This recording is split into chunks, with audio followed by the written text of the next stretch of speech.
পুত্র কাম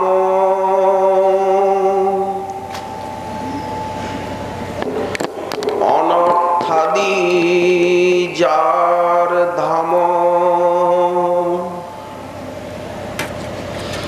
ভক্তি পথে সদা দেয় ভঙ্গ কিবা সে করিতে পারে কাম ক্রোধ সাধকেরে যদি হয় সাধু জনার সঙ্গ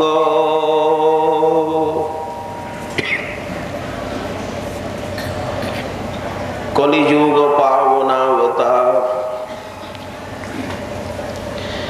প্রেম পুরুষোত্তম শ্রী শ্রী গৌরাঙ্গ মহাপ্রভুর পরম একান্ত প্রিয় পার্ষদ প্রেম ভক্তির মহারাজ নিত্যানন্দ কৃপা ঘনমূর্তি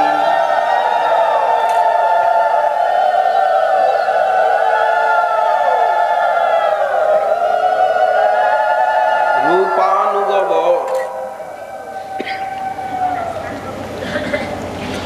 শ্রীল নরোত্তম দাস ঠাকুর মহাশয়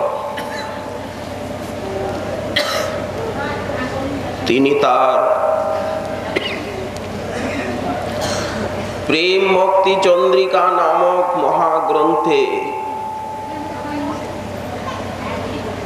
23 সংখ্যক ত্রিপদীতে সাধকের যে অন্তরায় যে কাম ক্রোধাদি রিপুগণ তাদেরকে কিভাবে হরি ভজনে নিয়োগ করবেন তারই অপূর্ব পদ্ধতি যা কোনো শাস্ত্র গ্রন্থে পাওয়া যায় না, অথচ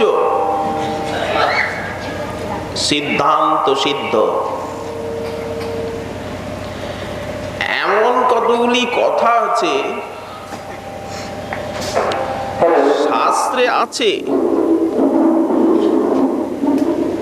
কিন্তু মহাজনের বচনে যেভাবে প্রকাশিত হয়েছে সেইটি অন্যত্র এমন সাবলীল বর্ণনা মেলে না। হাজার কথার ভিতরে একটি কথা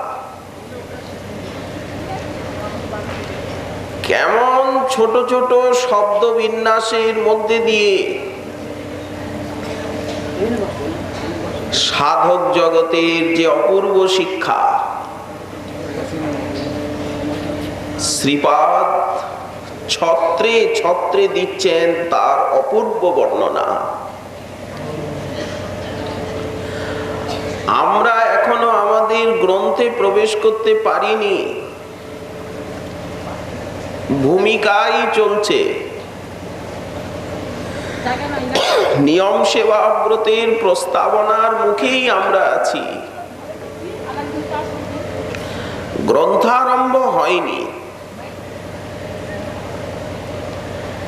ইতিপূর্বে শ্রীল ঠাকুর মহাশয় বললেন যে এই যে কাম ক্রোধ লোভ মোহ আদি রিপুগুলি এরা শত্রু, এটি আপনি স্বীকার করবেনই। আপনি কেন? সারা জগৎ বলবে এরা রিপু। এরা কি মিত্র? কিন্তু শত্রুকে শত্রু বানানো অপেক্ষা নিজের আচরণ, ব্যবহার এবং সৌজন্যের দ্বারা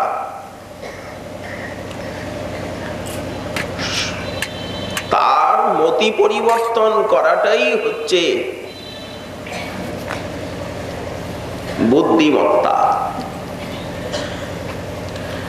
নাকি শত্রুকে আপনি মিত্র যখন বানাতে পারবেন,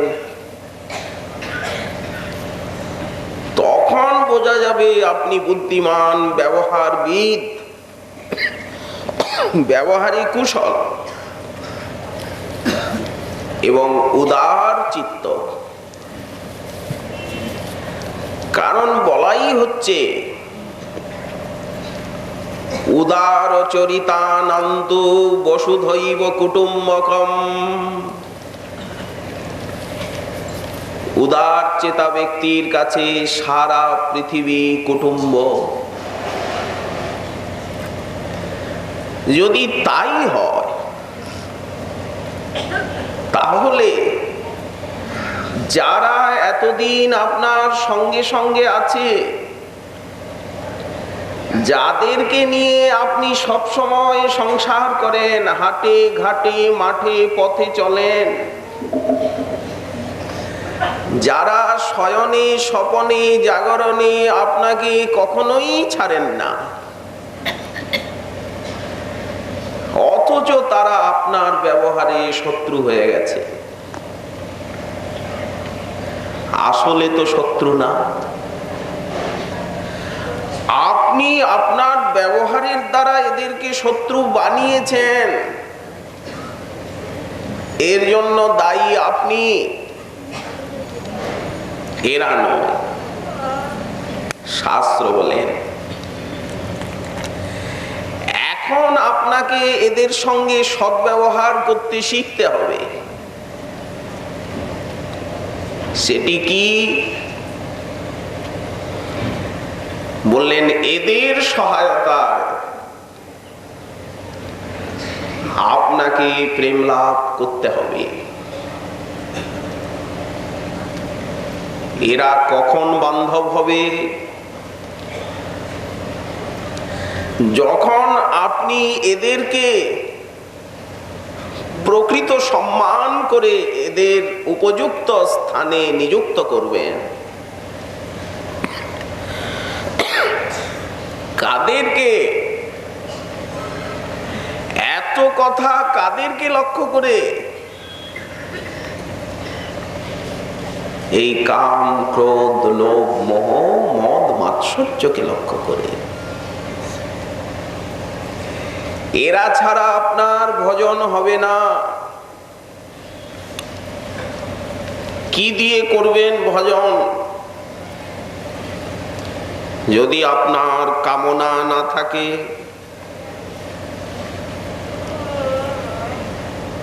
কাম শব্দের অর্থই হচ্ছে কামনা। তো হরিভজন তো কামনাময়। কবে হব বৃন্দাবনবাসী, এই দেখুন কামনা। কামনা না থাকলে আপনি ভজন করবেন কি দিয়ে? সংসার করি আমরা কামনা দিয়ে। বালকের ভিতরে কামনা সুপ্ত,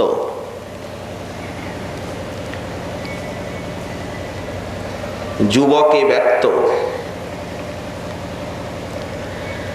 বৃদ্ধে স্তিমিত। কামনা না হলে চলবে না। কিন্তু এই শত্রুকে মিত্রে যিনি রূপায়িত করতে পারেন, তিনিই তো ব্যবহারবিদ। কেন কামনা আমাদের শত্রু হয়েছে?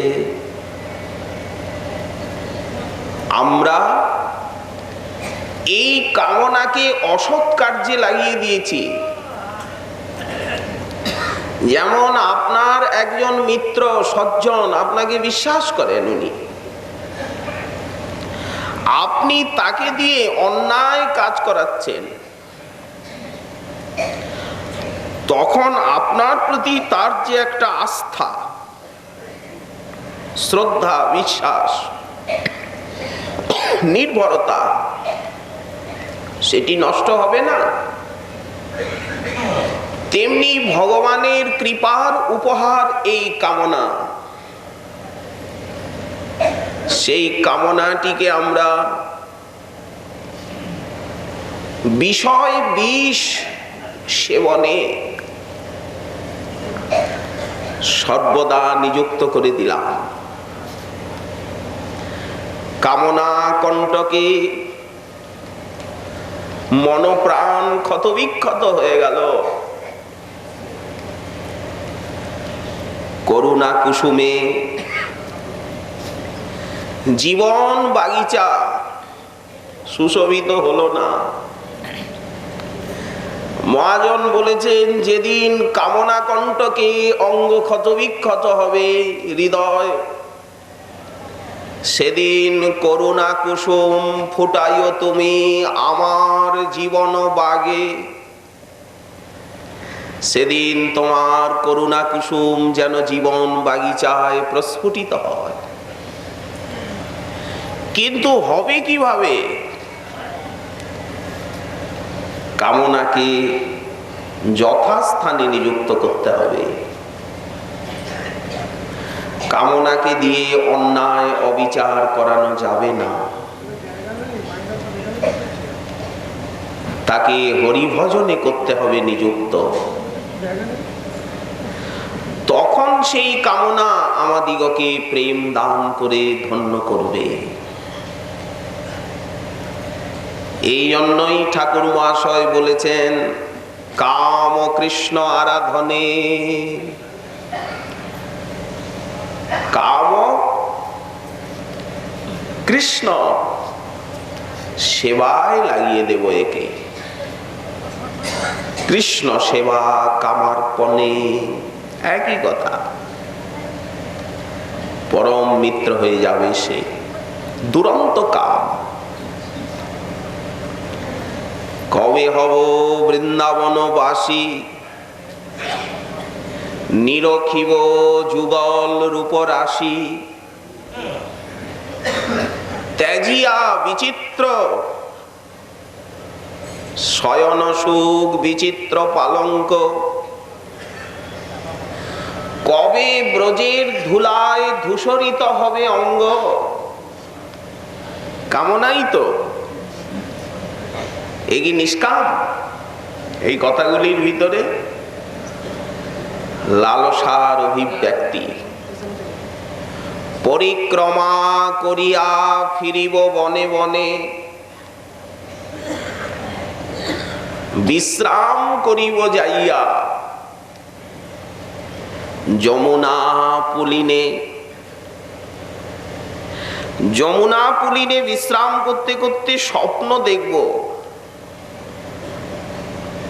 কি স্বপ্ন দেখছেন রাসস্থলীতে শুয়ে শুয়ে?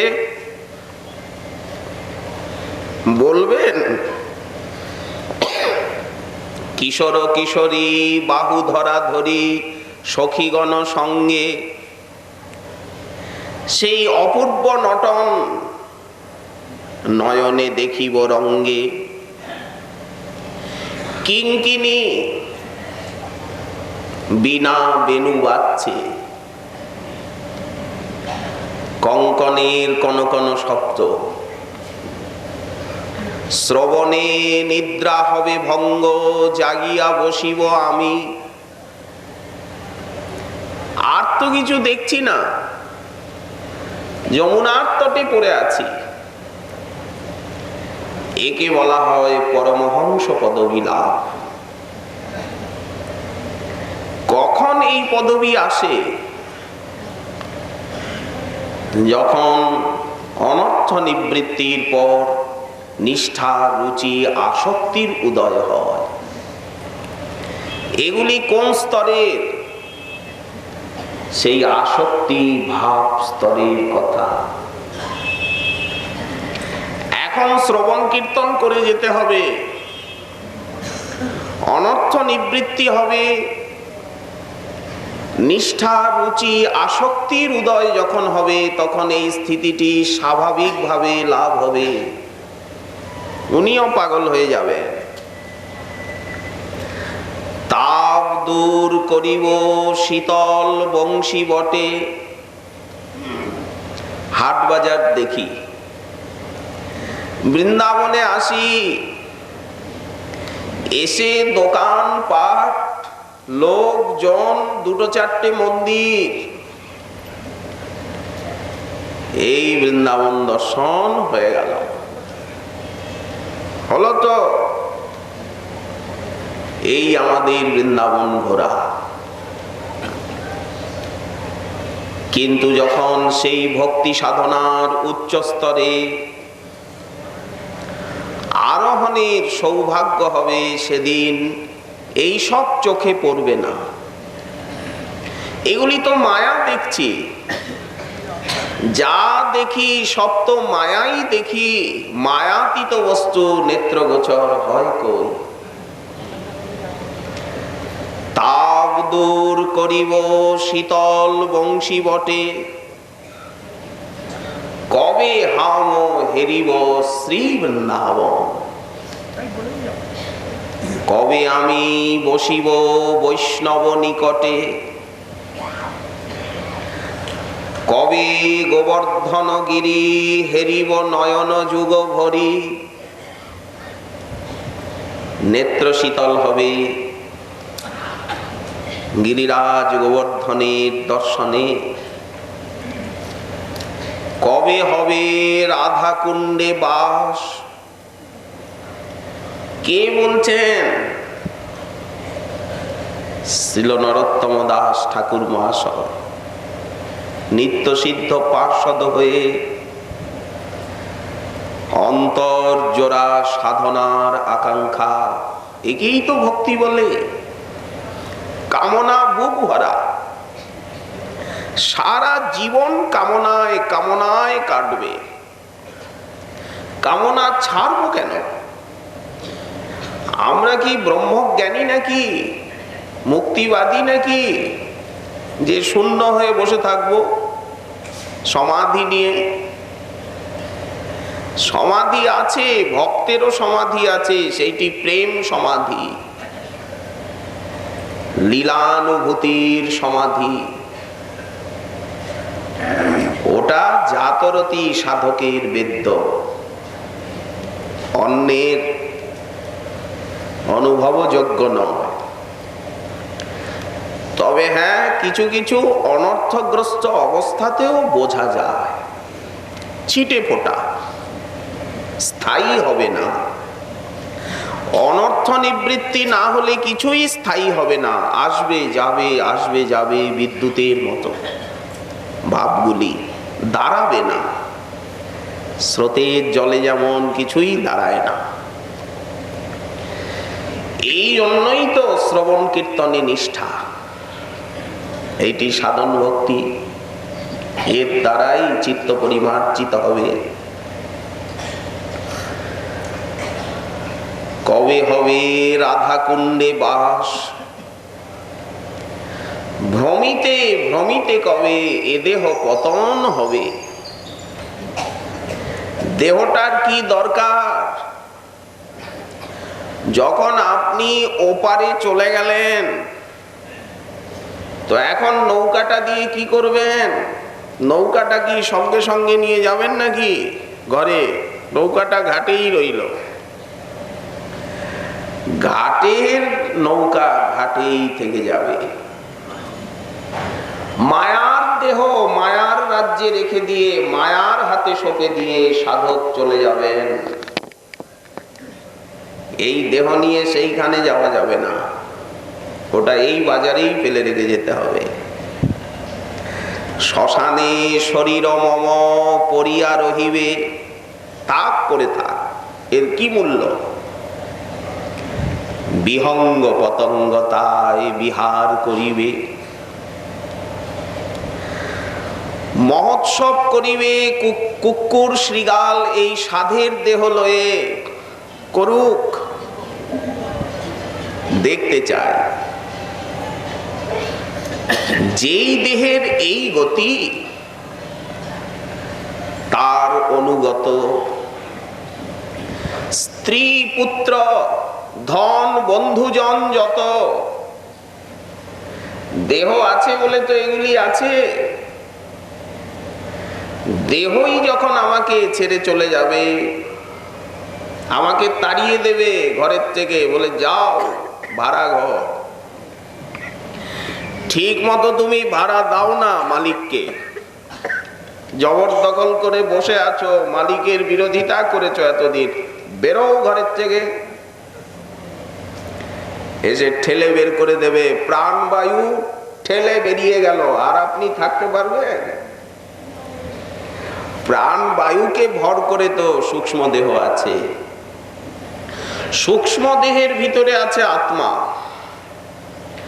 যখন প্রাণবায়ুই বাইরে বেরিয়ে গেল, ওকে তাড়িয়ে দিল, মৃত্যু দেবতা এসে তাড়িয়ে দিল, বেরো এখান থেকে, তো আর কার সঙ্গে সম্বন্ধ রইল? আর স্ত্রী পুত্র কেউ রইল কি? যে দেহের এই গতি তার অনুগত স্ত্রী পুত্র ধন বন্ধুজন যত, এই নিয়ে আমরা গর্ব করি। যেই দেহের এই গতি তার অনুগত এরা। সার কথাটা কি? অতএব মায়ামোহ ছাড়ি বুদ্ধিমান, নিত্য তত্ত্ব কৃষ্ণ ভক্তি করুণ সন্ধান। কি করলে কৃষ্ণ ভক্তি পাওয়া যায়? কৃষ্ণ ভক্তি হচ্ছে নিত্য তত্ত্ব। কৃষ্ণ ভক্তি চান তো এই মহাশত্রু যে কাম বা কামনা, একে দিয়ে কিভাবে কৃষ্ণ ভজন করাতে হয় আগে সেই পদ্ধতি অবলম্বন করুন। মনে মনে কামনার চিত্র আঁকুন। কৃষ্ণ সেবা কামার্পণে, একেই বলা হলো মানস সেবা। যে কামনা দিয়ে আপনি এতদিন বিষয়ের চিন্তন করছিলেন, এইবার সেই কামনাকে ভগবৎ সেবা সংকল্পে নিয়োজিত করুন।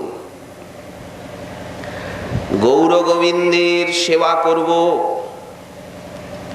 শ্রী শ্রী রাধা মাধবের সেবা করব, এই কাম দিয়ে, এই কামনাটিকে দিয়ে ভজন হয়ে গেল। মুখ ঘুরিয়ে দিলেন। নীল পটাম্বর যতনে পরাও অব, রাধারানীকে নীল শাড়িটা পরাচ্ছেন। কিভাবে পরাতে হবে, কিভাবে চরণে নূপুর অর্পণ করতে হবে, কিভাবে সেই চরণের সৌন্দর্য সন্দর্শনে আত্মহারা হতে হবে, সেই চরণকে বুকে নিতে হবে, নয়নাশ্রুর দ্বারা সেই চরণকে প্রক্ষালিত করতে হবে, ওষ্ঠাধর রূপী বন্ধু জীব কুসুমের দ্বারা সেই চরণের পূজা করতে হবে। রাধা কিঙ্করী রাধা চরণের পূজা করছেন কিভাবে? পাদ্য, আমরা যেমন পাদ্য দিই, বললেন ওনার নয়ন থেকেই টপ টপ করে যে অশ্রুবিন্দু নিপতিত হচ্ছে, ওইটি প্রেমাশ্রয়িত পাদ্য। আবার কি পাদ্য দেবেন? বললেন না, উনি চরণ প্রক্ষালন করেছেন, চরণ যুগলকে চুম্বন করছেন। কিঙ্করী শ্রী রাধারানীর চরণকে চুম্বন করছেন, তখন তার যে লাল টুকটুকে ওষ্ঠাধর বন্ধু জীব কুসুমের মতো, যেন মনে হচ্ছে ওই কুসুম অর্পণ করছেন চরণে। দেহ পুলকিত, পুলক রূপী অর্ঘ্য অর্পিত হচ্ছে রাধা চরণে। বক্ষে ধারণ করছেন ভাবপূর্ণ সেবা, এইগুলি চিন্তা করলে কি কামনা অন্তরে থাকতে পারে? বাপ বাপ বলে পালাবে কাম ক্রোধ, কাম থাকবে কোথায়? ও পরশমণিতে রূপায়িত হয়ে যাবে। রাধাচরণের স্পর্শ দিন ওকে। কামনাকে রাধাচরণের স্পর্শ দিতে হবে, মহাপ্রভুর চরণের স্পর্শ দিতে হবে। মরচে ধরা লোহা পরশমণির স্পর্শে সুবর্ণে রূপায়িত হয়। চরণ সুগন্ধি আঘ্রাণ করিয়া হইব কি উন্মত,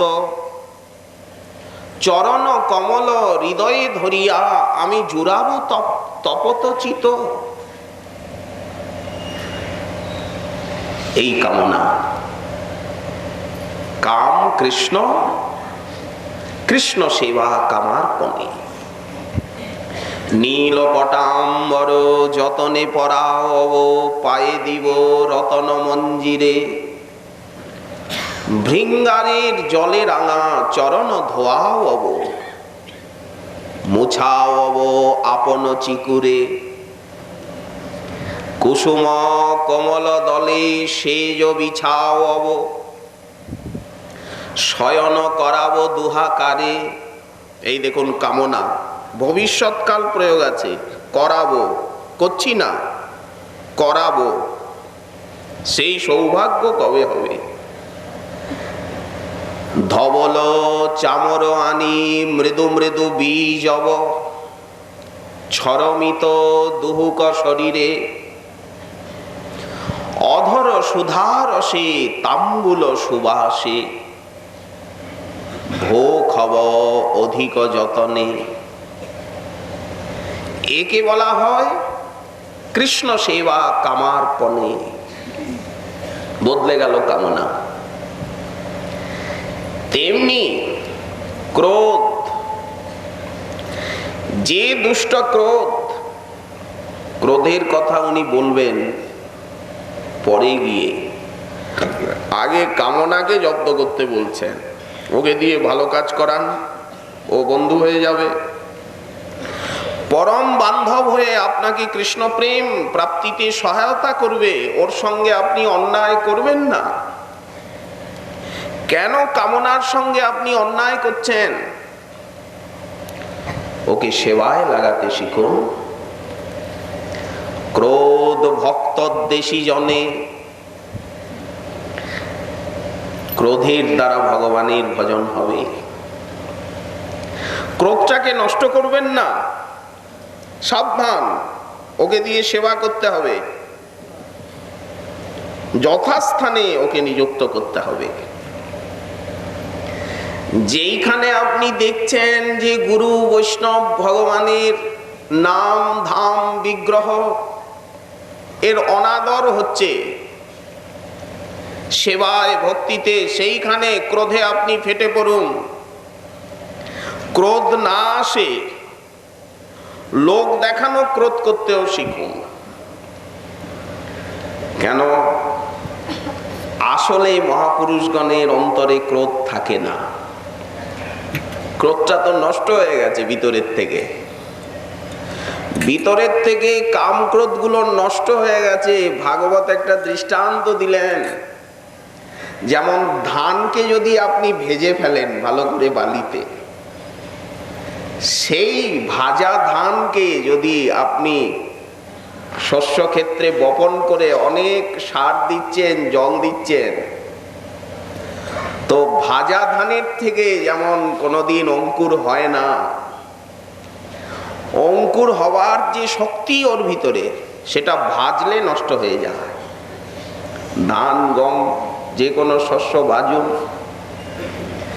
এইবার ভাজার পরে আপনি ওগুলি লাগান, লাগিয়ে আর সার দিন, জল দিন, খুব যত্ন করুন, দেখুন গজাবে না। তেমনি হরিভক্তি যখন হৃদয়কে ভেজে দেবে, যখন ভক্তি অগ্নি হৃদয়ে প্রজ্বলিত হবে, তখন আপনা আপনি হৃদয় ভর্জিত ধান্যের মতো হবে। তখন তখন যতই বিষয় রসের সিঞ্চন হোক, কই লক্ষ্যহীরা ওনাকে লক্ষ্যভ্রষ্ট করতে পারলেন কি? কেন পারলেন না? মায়াদেবী কেন হরিদাস ঠাকুরের শিষ্যা হলেন?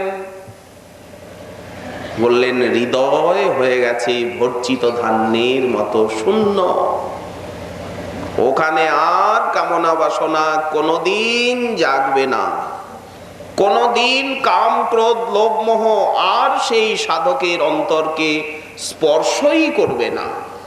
কি করে করবে? ওরা তো বিদায় নিয়েছে চিরতরে, শত্রু মিত্রে রূপায়িত হয়ে গেছে। ক্রোধ ভক্তদ্বেষী জনে, তথাপি আপনাকে ক্রোধ করতে হবে। ভগবানের সেবার যেখানে ত্রুটি হচ্ছে, গুরু বৈষ্ণব ধাম নামের মহিমা মর্যাদার যেখানে হানি হচ্ছে, সেইখানে যদি আপনি ক্রোধ না করেন তাহলে সেইটি অপরাধে পর্যবসিত হবে। আপনি সহন করে নিলেন। ভৃগুমুনি দাড়ি নাচালেন, তাই তো মুখে কিছু বলেননি। দক্ষ প্রজাপতি মহাদেবের নিন্দা করছিল, আর ভৃগুমুনি উনি পুরোহিত যজ্ঞের আচার্য, উনি বসে দাড়িটা নাচাচ্ছেন। ক্রোধ করা উচিত ছিল, ওনার দাড়ি একটাও রইল না। পূষা দেবতা ফিক ফিক করে হাসছিল, ওইখানে ক্রোধ করা উচিত ছিল। আত্মারাম শিরোমণি জগৎ পূজ্য, যিনি বৈষ্ণবরাজ, তার অপমান হচ্ছে আর উনি হাসছেন। একটাও দাঁত রইল না, সব দাঁতগুলোকে ভেঙে ফেলল বীরভদ্র। ভগদেবতা তিনি চোখ ঠেরে দক্ষের দিকে তাকিয়ে তাকে আরো উৎসাহ দিচ্ছিলেন, আরেকটু বলুন, আরেকটু পরিষ্কার করে বলুন। ওই জন্য নেত্রই গেল। তাহলে ক্রোধ না করলে অপরাধ। ক্রোধ ভক্তদ্বেষী জনে, লোভ সাধু সঙ্গে হরি কথা, শ্রবণ কীর্তনে লোভ হবে। হরি কথা শ্রবণ করব, ভগবানের নাম রূপ গুণ লীলা শ্রবণ করব, এই লোভ। কৃষ্ণ কীর্তনে শ্রীকৃষ্ণ স্মরণে সতত মজিয়া রব, এ দেহের ক্রিয়া অভ্যাসে করিব। দেহের আদর যত্নকে ত্যাগ করতে বলছেন না, আপনি দেহকে আদর করুন, অভ্যাসে করুন। একটা অভ্যাস হয়ে গেছে, খেতে হয়, শুতে হয়, পড়তে হয়, উঠতে হয়, সেই অভ্যাসে করুন। ভজনের পুষ্টির নিমিত্ত যা কিছু করা হবে লক্ষ্য থাকবে ভজনের পুষ্টি। এ দেহের ক্রিয়া অভ্যাসে করিব, জীবন যাপন লাগি। তব সুখ যাহে, তোমার যে আজ্ঞা, তোমার যাতে সুখ হয় তাতে হব সদা অনুরাগী। তারপর ভজিতে ভজিতে সময় আসিলে এ দেহ ছাড়িয়া দিব। ওটা তো যখন তাল পেকে যাবে টুক করে পড়ে যাবে। তাল পেকে গেছে, পড়ার সময় হয়ে গেছে, কাক এসে বসেছে, টুক করে তালটা পড়ে গেল। কাকে কি তাল ফেলতে পারে? কিন্তু বলে লোকে কাকতালীয় নেয়। তেমনি ভজন করতে করতে যখন সময় আসবে, মৃত্যু এসে দাঁড়াবে, দেহটা পড়ে যাবে। ভক্তের দেহটাও তো চিন্ময় হয়ে যায়, ওই কাকতালীয়ের মতো। লোকে বলবে মৃত্যু হলো, আজ অমুকে মরেছে, শ্মশানে নিয়ে গেল। আমাদের বৈষ্ণব জগতে মৃত্যু বলে না, প্রাপ্তি, সম্প্রাপ্তি। রাধা মাধবের চরণ প্রাপ্ত হলেন উনি। ভজিতে ভজিতে সময় আসিলে এ দেহ ছাড়িয়া দিব। এখানকার জিনিস এইখানে পড়ে থাক। তোমার সেবায় দুঃখ হয় যত, তোমার সেবা করতে গিয়ে যত দুঃখ আসবে জীবনে, সেগুলি সাদরে মস্তকে বহন করব। তোমার সেবায় দুঃখ হয় যত, সেও তো পরম সুখ। সেবক সেবা করছে, সেবা করতে গিয়ে তাকে দুঃখ ভোগ করতে হচ্ছে। বলেন ওই দুঃখটাই তো পুরস্কার। সেবার পুরস্কার হচ্ছে দুঃখ। তোমার সেবায় দুঃখ হয় যত, সেও তো পরম সুখ। সেবা সুখ দুঃখ পরম বৈভব, নাশয়ে অবিদ্যা দুঃখ। সেবা করতে গিয়ে সেবক সুখই পান আর দুঃখই বা পান। উনি তো সুখের জন্য সেবা করেন না, প্রভুর সুখের জন্য সেবা করেন, নিজের সুখের জন্য তো নয়। তাহলে তো ওটা কাম হয়ে গেল, আত্মেন্দ্রিয় সুখবাঞ্ছা। এই ভক্তিযোগের রহস্য। ক্রোধ ভক্তদ্বেষী জনে, লোভ সাধু সঙ্গে হরি কথা। মোহ ইষ্ট লাভ বিনে। এই ত্রিপদীগুলি বিগত বৎসর আমরা আস্বাদন করে এসেছি বিস্তার পূর্বক। মোহ ইষ্ট লাভ বিনে, মদ কৃষ্ণ গুণগানে আমি নিযুক্ত করিব যথা তথা। এই নিযুক্তি, এদেরকে ঠিক মতো হরিভজনে নিযুক্ত করতে হবে। একজনকে পারা যাবে না। ও কুকুরের লেজ সোজা হয় না। গল্প আছে না, যে ভূতকে বলা হলো যে কুকুরের লেজ সোজা করো। ভূতকে মন্ত্র দ্বারা বশ করা যায়, প্রেত সিদ্ধি। যারা প্রেত সিদ্ধি করেন, প্রেতের মন্ত্র জপ করে প্রেতকে আকর্ষণ করে বশ করে নেন। এইবার সেই প্রেতকে দিয়ে কাজ করান। তো এখন প্রেতকে যদি কাজ না দেওয়া যায়, খালি খালি ওকে ডেকে আনা হয়েছে মন্ত্র শক্তিতে, ওকে বশ করে, তো ওকে দিয়ে তো কাজ করতে হবে, করাতে হবে। তো একজন বললেন যে কুকুরের লেজ সোজা করাতে ওকে লাগাও। ও টানে, সোজা আর হয় না, ছেড়ে দিলে আবার কুচকে যায়। গল্প। যেই ছেড়ে দেয় আবার ও ঘুরে যায়। তেমনি একজনকে দিয়ে পারা যাবে না। সে কে? বললেন মাৎসর্য চণ্ডা। ওকে ত্যাগ করতে হবে। কাম, ক্রোধ, লোভ, মোহ, মদ, মাৎসর্য, তারপরে কর্মেন্দ্রিয়, জ্ঞানেন্দ্রিয়, স্থূল দেহ, সূক্ষ্ম দেহ, সব দ্বারা কৃষ্ণ সেবা হবে, কিন্তু একজনের দ্বারা হবে না। ও সোজা হবে না, যতই টানা যাক, ওকে ত্যাগ করতেই হবে। সে কে? এই মাৎসর্য চণ্ডা।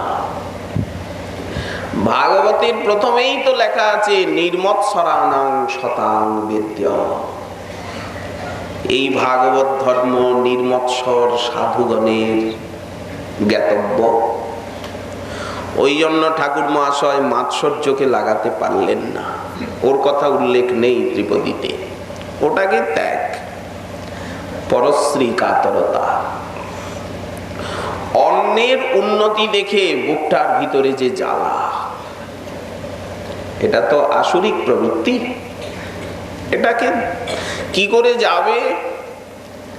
সাধু সঙ্গে যাবে, অন্য কোনো রাস্তা না। নিযুক্ত করিব যথা তথা। এখন ঠাকুর মহাশয় বলছেন, যদি আমি নিযুক্ত করতে না পারি, এইখানে যদি আমার জীবনাঙ্কে ভুল হয়ে যায়, অঙ্কে যদি অঙ্কটা টুকতেই ভুল হয়েছে তো উত্তরেও ভুল হবে। হাজার আমি উত্তরপত্র দেখে আর মেলাচ্ছি, উত্তর মেলে না। কেন মিলছে না? বলেন অঙ্কটা টুকতেই কষতেই ভুল হয়ে গেছে। তো এই কাম ক্রোধ লোভ মোহকে যদি যথাস্থানে নিযুক্ত করে হরিভজন করা না যায় সুপ্রক্রিয়ায়, তাহলে জীবনাঙ্কের শেষে যখন দেখব হিসাব মেলাতে যাওয়া হবে, ভুল হয়ে গেছে। ঘাটের নৌকা ঘাটেই রয়ে গেছে, সারা রাত্রি কেবল হেইয়া হেইয়া হেইয়া হেইয়া করা, নোঙ্গর তোলা হয়নি। হেইয়া হেইয়া করলে হবে কি, নোঙ্গরটা যে তুলিনি, ঘাটের নৌকা ঘাটেই রয়ে গেছে। জীবনাঙ্কের তখন আর উত্তর খুঁজে পাওয়া যাবে না, ব্যর্থতায় পর্যবসিত হবে সাধন জীবন। কিন্তু এটা তো ভক্তিপথ, অমন ব্যর্থ হয় না। নমে ভক্ত প্রণশ্যতি, কিন্তু প্রেম ভক্তি লাভ হবে না। এই জন্যই শাস্ত্র বললেন, বহু জন্ম করে যদি শ্রবণ কীর্তন, তথাপি না পায় কৃষ্ণ পদে প্রেম ধন। আবার সেই শাস্ত্রই বললেন, এক কৃষ্ণ নামে করে সর্ব পাপ নাশ, প্রেমের কারণ ভক্তি করয়ে প্রকাশ, প্রেমের উদয়ে হয় প্রেমের বিকাশ, পুলক কম্প গদ গদ অশ্রুধার, অনায়াসে ভবক্ষয় কৃষ্ণের সেবন, এক কৃষ্ণ নামের ফলে পাইয়ে এত ধন। একবার কৃষ্ণ প্রণাম, কৃষ্ণায় নম বলে এক পত্র তুলসী চরণার বৃন্দে অর্প, এই যে এক এক শব্দ বলছেন। একদিন ব্রজধামে বাস, একটি রাত্রি, দিনমেক নিবাসেন হরৌ ভক্তি প্রজায়তে।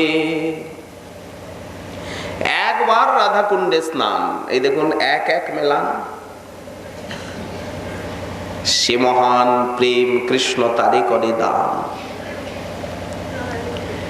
কিন্তু এত এক এক সঙ্গে মিলল, ওখানে তো এক এক বলেছে, এত এক মিলে গেল, কিন্তু 2, 3, 4, 5 তো হচ্ছে না, শূন্যই আসছে। এত এক মিলিয়ে শূন্য কেন, পূর্ণ কেন হচ্ছে না? সাধন উভয়ের অনাসঙ্গের অলভ্যা সুচিরাদপি। শ্রী ভক্তিরসামৃত সিন্ধু গ্রন্থে রূপ গোস্বামী পাদ তার উত্তর দিয়েছেন। সাধনটা হচ্ছে, কিন্তু ঠিক প্রক্রিয়ায় হচ্ছে না, শাস্ত্রীয় প্রক্রিয়ায় হচ্ছে না। ওকে অনাসঙ্গ সাধন বলে দেওয়া হলো। এই জন্য ঠাকুর মহাশয় বললেন, আমি নিযুক্ত করিব যথা তথা। যেমন শাস্ত্র বলেছেন সেই মতো আমি এই কাম ক্রোধ লোভ মোহকে দিয়ে কৃষ্ণ ভজন করাবো, এদেরকে নিযুক্ত করব। যদি আমি করতে না পারি, পারলাম না, বিপরীত দিকটাও তো দেখাতে হবে, বুঝতে হবে। তাহলে কি হবে?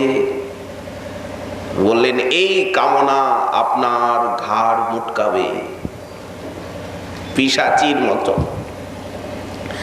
ভূতের মন্ত্র জপ করে ভূতকে বশ করা যায়, তাকে দিয়ে কাজও করানো যায়, কিন্তু যদি কিছু ত্রুটি হয়, সেই রকম আপনি ভালো করে রক্ষাবন্ধন করলেন না, ভালো করে শরীর বাঁধেননি, কি যোগ্য গুণীর সহায়তা নেননি, তাহলে সেই পেতনি এসে আপনার ঘাড় মটকাবে, প্রাণে মারবে।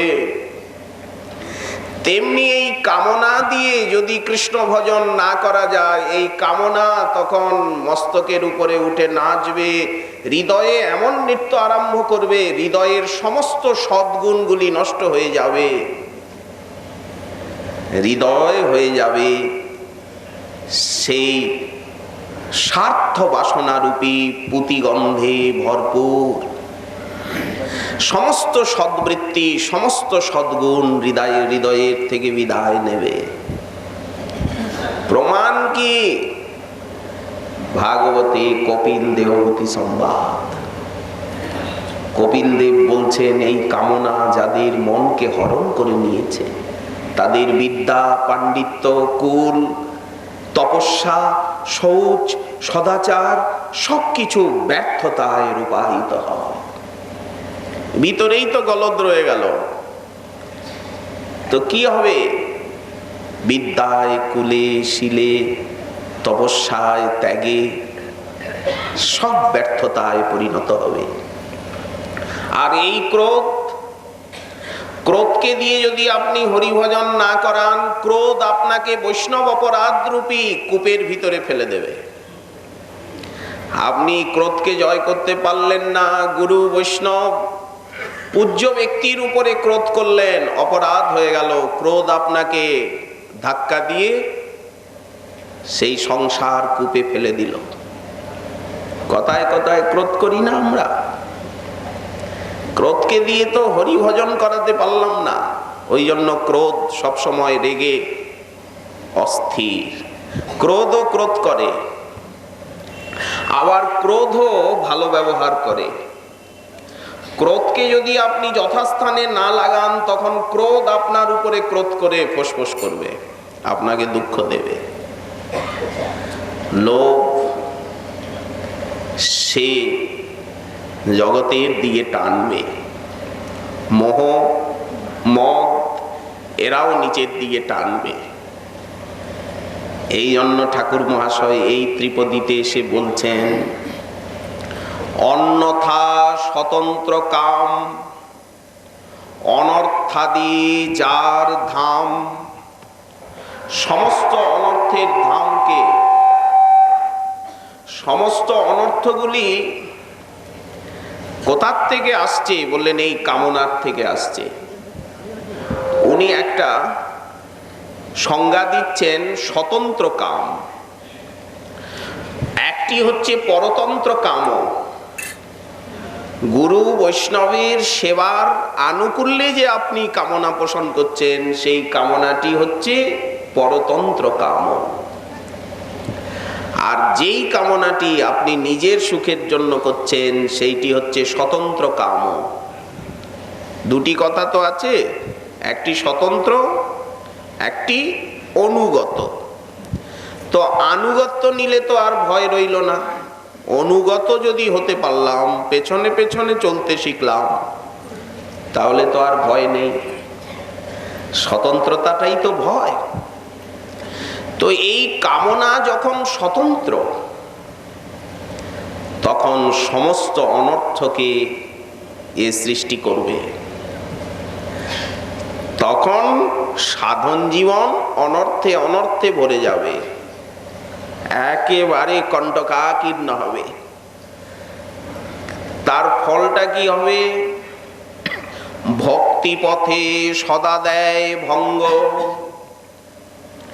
সব সময় ভক্তি পথে ভঙ্গ আসবে। শ্রবণ করতে দেবে না, কীর্তন করতে দেবে না, অর্চন করতে দেবে না, বন্দন কোনো ভক্তি অঙ্গ যাজন করতে দেবে না, গুরু বৈষ্ণবের সেবা করতে দেবে না, সর্বদা অপরাধ করাবে।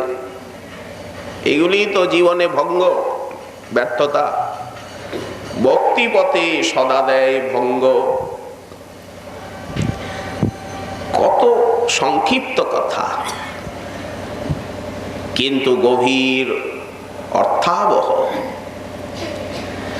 তারপরেই বলছেন হতাশ হবেন না। হয়তো আপনি মনে করুন যে আপনার ভিতরে স্বতন্ত্র কাম রয়ে গেছে, ভক্তিপথে সবসময় তারা ভঙ্গ দিচ্ছে, ভজনটাকে নষ্ট করে দিচ্ছে, প্রতি পদক্ষেপে অপরাধ করাচ্ছে, বাসনা নিয়ে আসছে, তো আপনি হতাশ হবেন কেন? আপনি তো শ্রীকৃষ্ণের নিত্য দাস। দাসের স্খলন পতন হয় না। বিভীষিকার ভিতরে পড়ে গেছি আমরা, এটি বিভীষিকার সৃষ্টি করছে এরা, এগুলিকে বিভীষিকা বলে। সঙ্গে সঙ্গে ঠাকুর মহাশয় অভয় দিচ্ছেন, ভালো করে সাধু সঙ্গ করুন, সাধুর কাছে গিয়ে বুঝুন ভুল ত্রুটিটা কোথায় হচ্ছে, কেন আমার ভবরোগ যাচ্ছে না, বাড়ছে কেন ভবরোগ। ত্রুটিটিকে হৃদয়ঙ্গম করে সামলে নিন, সঙ্গে সঙ্গে ঠিক হয়ে গেল, রাস্তা ঠিক। কিবা সে করিতে পারে কাম ও ক্রোধ সাধকের, এই দেখুন অভয় বাণী, এগুলি তো অন্ধকার, আর আপনি তো সূর্যের কিরণ, শ্রীকৃষ্ণ সূর্য সম, আর জীব হচ্ছে তার বিভিন্নাংশ, বিশেষ ভগ্নাংশ। তাহলে অন্ধকার কি করে আলোকে ঢাকবে? অণু বলে ঢেকেছে, জীব অনুপরিমিত, কিন্তু জীবের স্বরূপটাকে তো সে ঢাকতে পারবে না, নষ্ট করতে পারবে না। সে যে হীরকখণ্ড, একটা হীরকখণ্ডকে আবর্জনা কি করে নষ্ট করবে? আবর্জনা নষ্ট হবে, হীরকখণ্ড নষ্ট হবে না। জীবের স্বরূপ তো তাই। এরা তো বিভীষিকা, এরা তো অন্ধকার। অতএব কিবা সে করিতে পারে কাম ও ক্রোধ সাধকের, যদি হয় সাধুজনার সঙ্গ। এই সাধু সঙ্গ কারা সাধু? সাধু হচ্ছেন মহাপ্রভুর প্রিয় পার্ষদ। এই যে আমরা সাধু সঙ্গ করছি, শ্রীল নরোত্তম দাস ঠাকুর মহাশয়ের সঙ্গ করছি আমরা, তার বাণীর অনুশীলনই তার সঙ্গ, বাণী রূপেই তিনি সামনে দাঁড়িয়ে আছেন। এই যে মহাবাক্য, এই যে মহাবাণী, এই মহাবাণীর পর্যালোচনা করাই হচ্ছে তার সঙ্গ। তাদের সঙ্গ করুন, চৈতন্য চরিত্র শুনো, শ্রদ্ধা ভক্তি করি, গৌর ভক্তগণের কথা শ্রবণ করুন, মাৎসর্য ছাড়িয়া মুখে বল হরি হরি। এই সাধনা, এই কলিকালে নাহি আর ধর্ম। বৈষ্ণব বৈষ্ণব শাস্ত্র কহেন এই মর্ম, ভব সিন্ধু তরিবারে যার আছে চিত্ত, শ্রদ্ধা করি শুনো সেই। এই শ্রদ্ধা করে শুনতে হবে মহাজন কি বলছেন। মহাজন কি বলেন তারাই অধিকারী, তারাই বলে গেছেন। তাদের কথাগুলি নিয়ে ওই নাড়াচাড়া করা, আমাদের আর কোনো যোগ্যতা নেই, অধিকারও নেই। তারা বলে গেছেন, তাদের কথা, আমরা শুধু কওয়া কথা বলবো। একে বলা হয় কওয়া কথা বলা। মহাজন যা বলে গেছেন সেই কথাগুলিকে নিয়ে নাড়াচাড়া করা। ওই শরতের স্বচ্ছ জল, সেই জলে যদি যতই নাড়াচাড়া করা যাবে ততই হস্তপদ প্রক্ষালিত হবে। আপনি নির্মল জলে নেমে আর জলকে নাড়াচাড়া করছেন, এ জল তো মলিন হবে না, শরতের জল। আপনার হস্তপদ প্রক্ষালিত হবে। তেমনি যতই আমরা শ্রবণ কীর্তন করব, মহাজনের কওয়া কথাকে যতই আমরা অনুশীলন করব, ততই আমাদের হৃদয় দর্পণ মার্জিত হবে। এইটাই সাধনা, আর এইটি সিদ্ধি। কিবা সে করিতে পারে কাম ও ক্রোধ সাধকের, যদি হয় সাধুজনার সঙ্গ। এই ত্রিপদীর যে ব্যাখ্যা মাধুরী, মহাজন যে আস্বাদনী ফেলালক প্রদান করেছেন, শ্রী শ্রী রাধা দামোদর জিউর কৃপা হলে আগামীকাল আবার রইল এ বিষয়ে আস্বাদনের আকাঙ্ক্ষা। আজকে আমাদের প্রেম ভক্তি চন্দ্রিকা কথা এইখানেই